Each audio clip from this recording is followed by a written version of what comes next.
Sometimes work is simply a drudgery. There's no getting around it. But I do wonder how often that sense might also come from how we're defining work. Maybe more to the point, how we define our success in doing it. Maybe we use these external benchmarks of achieving some score, some milestone, and the like. And certainly these can be important, vital even. But I also wonder, could we be leaving out something even more vital, something that connects to us? Could we instead look at it this way? That success instead is a continuously shifting flow, where that nameless, wordless spirit of question and movement, discovery and curiosity offers something to the world, which then that world in turn supports us in our paths of maturing that spirit. I like that definition of work.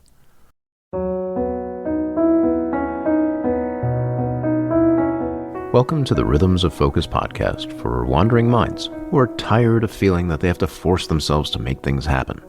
Maybe know that when things line up well, that tendency to wander actually becomes a powerful wave of focus. I'm Dr. Dini, fellow wandering mind. It wasn't that long ago that I struggled to make things happen, whether it was to remember when to pay a bill, do things over time, or look at a list without feeling repulsed.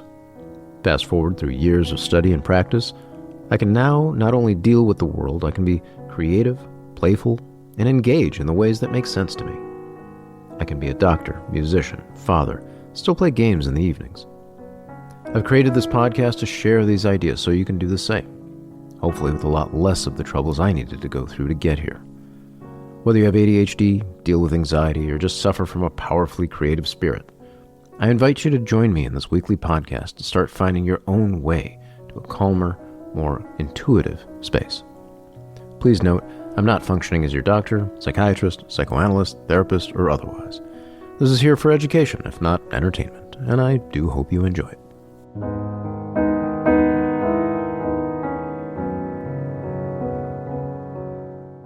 I want to start by sharing a quote. Man is most nearly himself when he achieves the seriousness of a child at play. Heraclitus, 535 to 475 BC. Now, I don't know anything about this guy, but I really do like that quote. Now, how does this relate to a wandering mind like ADHD, among others? One view I like to take is that the struggles of a wandering mind can come from an overabundance of creativity, right? That spirit of creativity. And the soul of it itself is play, is it not? It's where creativity flows within and through. It's when that flow becomes overabundant that we can struggle with how we relate to the worlds that we're in.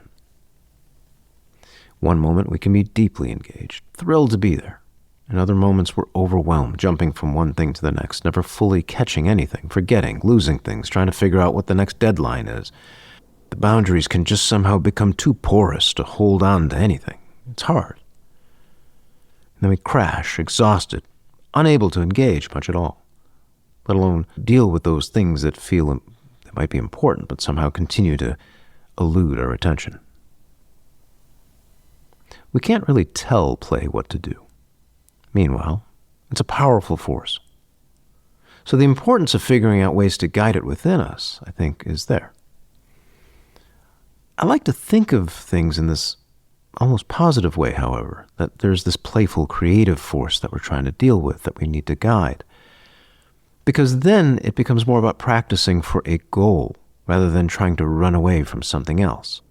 I've said before, and I'll say it again, mastery and meaningful work develop from guided play and care. Too often, I think because of the troubles we get into with that overabundance of creativity, we end up seeing that spirit of play to be at odds with work. And our culture supports that sense too. We raise our geniuses and champions on our shoulders and say, hey, aren't they amazing in how they work? Without truly acknowledging, relishing, thinking about that practice of harnessing and even delighting in play. The things that they did early on in the way to get to where they are.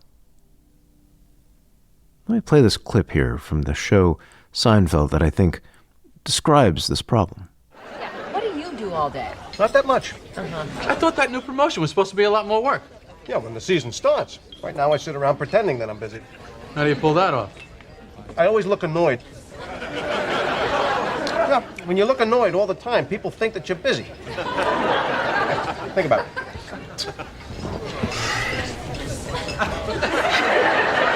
Yeah, you do. He looks very busy. I know what I'm doing. George Costanza, this character, pretends to work by being annoyed. He scrunches his face, he grunts, even though he has nothing about which to complain. Meanwhile, others think he's working hard and leaving him alone. His workers look at him in awe of his work ethic, and he does nothing of use. And it's funny. But there's always that grain of truth within the joke. His work is disconnected from that playful sense of self, having spent it in creating a mask to hide himself. He shows the world what he thinks it wants to see in exchange for money, and maybe a few empty looks of admiration from his peers. The cost is major. He lives in this hollow state.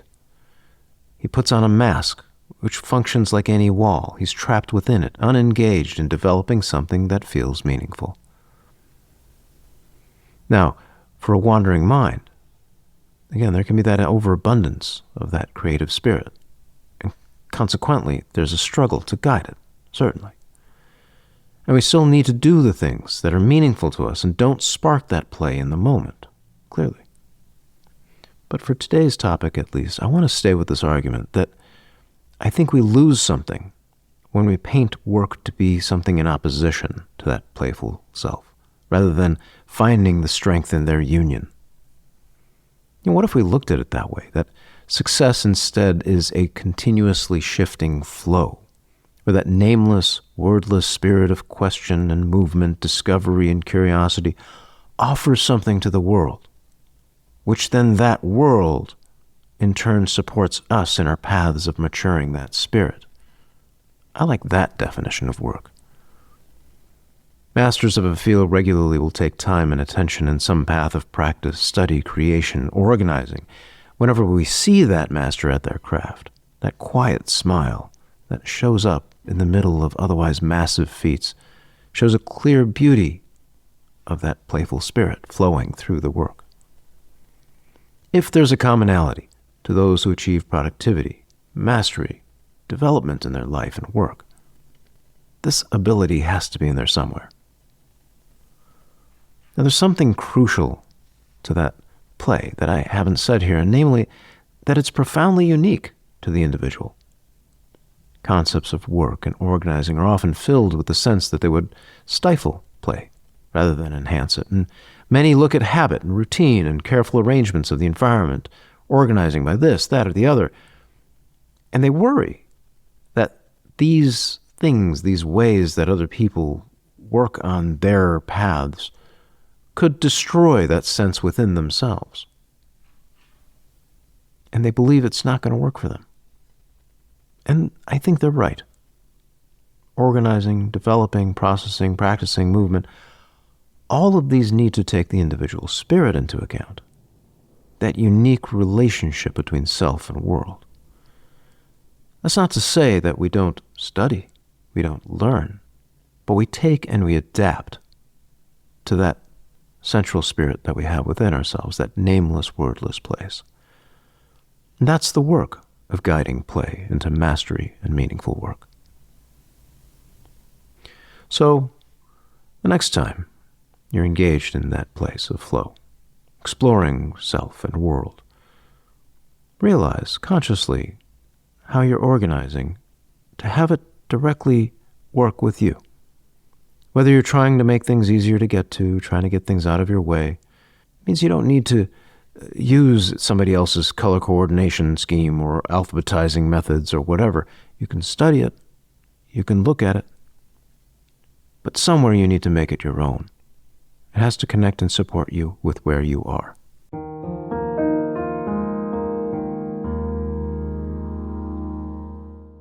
Personally, I have a way of creating music that's probably quite unique to me, organized over time and decades at this point, how I record and do things. For today's piece of music, I'll probably never play it again. Many of the pieces I write exist only briefly. It's part of the process. That I play them for a few turns, learn them, build on them, and then let them drift away. They kind of become fertilizer for another piece somewhere down the line that might eventually have greater staying power. Maybe not. This is called Sun Sets on Snow. Sun and sets are two separate words. Sun sets on snow. Seems to be one of these pieces that are rather ephemeral, but I enjoy it for the moments that it's here.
If you've enjoyed what you've heard today, kindly subscribe, rate, review with whatever app you're using.